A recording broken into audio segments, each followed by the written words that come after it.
देखिए, hardline approach की जरूरत है, जो मुझे लगता है हार्डलाइन अप्रोच की जरूरत आप मुझे हार्डलाइन की एक्सप्लेनेशन बताइए। मैं आपको बताता हूँ हार्डलाइन का मतलब ये क्या मेरा है? अपना पॉइंट ऑफ व्यू है। जी मेरा पॉइंट ऑफ व्यू है कि 2, 3, 4, 5 महीने शाहीन बाग चलना, जी रास्ते बंद करना, कोर्ट कचहरी जाना, अस्पताल बंद कर देना, देश को धमकी देना, इसको होते देना, ये हार्डलाइन अप्रोच नहीं है। दूसरा, किसानों के नाम पर अब सब पता चल गया, हरियाणा के चुनाव के बाद कि कितने किसान किस तरफ है, सब पता चल गया।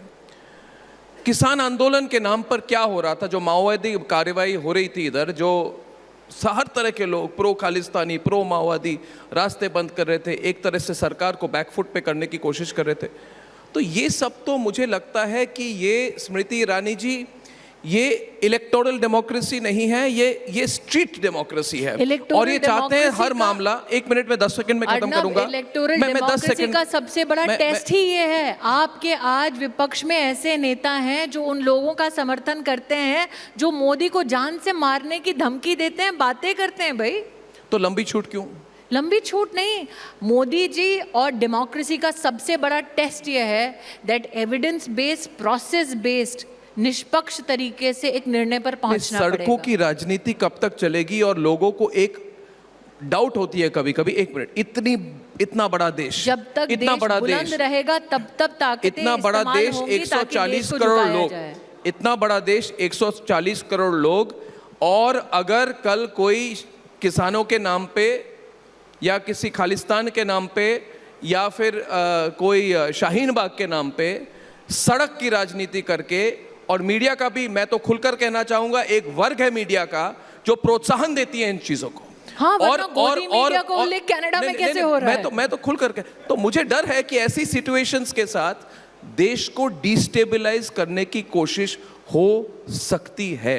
और आप देख चुके हैं कि जो स्ट्रैटेजी है राहुल गांधी की, जा के वही है, लोगों को भड़काओ, रेलवे वालों को भड़काओ, सेना को भड़काओ, किसानों को भड़काओ, सनातन धर्म को तोड़ो, सनातन धर्म के खिलाफ बोलो कि सब कुछ जात है, जात है, जात है।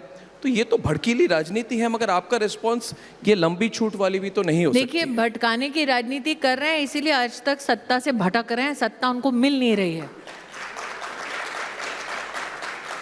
क्योंकि देश भी समझता है कि ये तोड़ने की राजनीति कर रहे हैं, देश को जोड़ने की राजनीति नहीं कर रहे। मैं तो ये कह दूंगा कि अगर जस्टिन ट्रूडो अपने आप को गलत साबित नहीं करते परसों, तो राहुल गांधी जस्टिन ट्रूडो का भी समर्थन कर देते। आपको क्यों लगता है कि समर्थन नहीं कर रहे हैं? कहाँ आकर उन्होंने प्रखरता से कहा है कि मेरे देश की मीडिया पर इस प्रकार से जो आप प्रभाव डालने की कोशिश कर रहे हैं, या आप ऑफिशियल कम्युनिकेशन से जो प्रहार कर रहे हैं, मीडिया मेरे देश में 4th स्टेट इंडिपेंडेंट है, सब कुछ लिंक्ड है। जैसे 1 महीने पहले वो अमेरिका में जाके उन्होंने कहा कि हमारे देश में सिख जो सिख हैं वो कड़ा नहीं पहन सकते। उस दिन रात को मैंने कहा कि मैं खुद पिछले 35 साल से कड़ा पहन रहा हूं, जो मुझे सिख दोस्त ने मुझे दी। मार्शल कौन है? एयरफोर्स के आपके मुखिया कौन है? मगर क्या लिंक्ड है? मैं कह रहा हूं कि जो कनाडा ने किया, जो खालिस्तानियों को समर्थन हो रहा है, और 1 महीने पहले अमेरिका में जाके जो राहुल गांधी ने कहा, क्या इसमें कोई लिंक नहीं है? क्या राहुल गांधी ने एक प्रो खालिस्तान लाइन नहीं ली 1 महीने पहले, और 1 महीने बाद उन्हीं खालिस्तानियों का समर्थन करने के लिए जस्टिन ट्रूडो ने अंतर्राष्ट्रीय साजिश की और मोदी का नाम लिया, हमारे प्रधानमंत्री का नाम लिया और हमारे देश के खिलाफ बात की? तो क्या ये चीजें लिंक्ड नहीं है? तो मैं फिर से पूछ रहा हूं, ये किसके लिए कर रहे हैं? मैं दोबारा कह रही हूँ, वो चाहते हैं कि आपको उकसाकर आपसे कुछ ऐसा करवाया जाए ताकि आपके लोकतंत्र को वो देश में विदेश में कलंकित करें। It takes a lot of self discipline to ensure that you keep following the path which is constitutionally ordained for the head of government. Narendra Modi ने वो डेमोक्रेटिक रिस्ट्रेन और अपने संविधान, अपने पद के प्रति वो सम्मान और वो डिसिप्लिन दिखाया है। वो भी जानते हैं कि ये जो राजनीति राहुल गांधी कर रहे हैं वो राष्ट्र की उन्नति के लिए नहीं कर रहे हैं, वो इनफैक्ट विपक्ष की एकता के लिए भी नहीं कर रहे हैं, वो सिर्फ अपने आप को पॉलिटिकली रेलेवेंट रखने के लिए राजनीति कर रहे हैं। क्योंकि अगर वो ज़मीन पर रेलेवेंट होते तो जो कश्मीर में उनका हाल हुआ, जो हरियाणा में उनका हाल हुआ, वो कांग्रेस पार्टी का हाल नहीं होता। उनको तो लगता है जम्मू कश्मीर सरकार में उनको 10 मंत्रालय मिलने चाहिए थे। मैंने कहा ना कि वो ऐसी पॉलिटिकल कॉम्प्लिकेशन है जो कांग्रेस पार्टी नहीं सुलझा पाई, तो साहब आप कहाँ से सुलझाइएगा। मगर आपने एक बात बड़ी बात कही है कि आपने कहा है जो सिचुएशन है देश में भड़काने की कोशिश बहुत होगी, मगर जो बात इन्होंने कही है कि मगर इस भड़काने के मगर धैर्य रखना होगा। आप कह रहे हैं कि धैर्य के साथ, क्योंकि आपके धैर्य, उनका सबसे एक सेकेंड, उनका सबसे बड़ा प्रहार ही यह है कि अगर आप कांग्रेस पार्टी के नहीं हैं तो आपको लोकतांत्रिक तरीके से सरकार चलाना नहीं आता। नरेंद्र मोदी ने प्रूव किया कि लोकतांत्रिक तरीके से सरकार चलाने के लिए, देश को विकास के पथ पर ले जाने के लिए गांधी खानदान में पैदा होने की जरूरत नहीं है। और उनकी दुखती रग यही है कि कोई तीसरी बार नॉन गांधी परिवार का देश का प्रधानमंत्री बन गया। उनकी दुखती रग यही है कि जिसे 2013 में तिरस्कार करते थे चाय वाला कह के, वो देश का प्रधानमंत्री बन गया। उनकी दुखती रग ये है कि जिसको हम जेल भरने की तैयारी कर रहे थे, किसी भी तौर तरीके से वो देश का तीसरी बार प्रधानमंत्री बन गया। उनकी दुखती रग ये है कि वो प्रधानमंत्री है जो देश में और विदेश में भारत की विकास की सिर्फ बात नहीं करता, व्यवस्था करता है।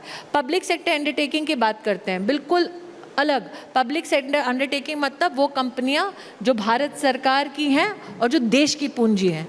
उनकी ग्रोथ हुई 225%। कैसे हुई? मोदी की सरकार में 10 साल में 5 करोड़ से ज़्यादा फर्जी लाभार्थी पकड़े गए। 40-50 साल की देश की राजनीति में वो 5 करोड़ फर्जी अकाउंट का पैसा कौन सी पार्टी के जेब में जा रहा था?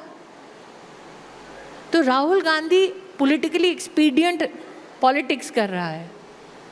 अगर दम होता, हम तो गए, मैं गई ना अमेठी लड़ने, दम होता तो बनारस लड़के दिखाते, बड़ौदा लड़के दिखाते। अपनी गली में तो सभी शेर हैं। आप कह रहे दम नहीं है इसलिए अमेठी से भाग गए। अरे भैया, अपनी गली में तो सब शेर हैं। मगर आप ऑफर करिए ना उनको कि दम है तो लड़िए अमेठी से।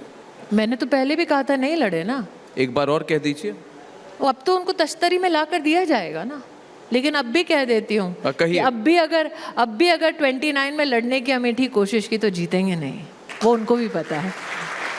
उतना तो मैंने तय करवा दिया वहाँ पे कि अगर 29 में अगर आने का वहाँ पर उन्होंने विचार किया तो धूल चटाएंगे बीजेपी वाले, ये तो पक्का है। यही तो है जो जवाब मैंने शुरुआत में मैंने पूछा था इनको।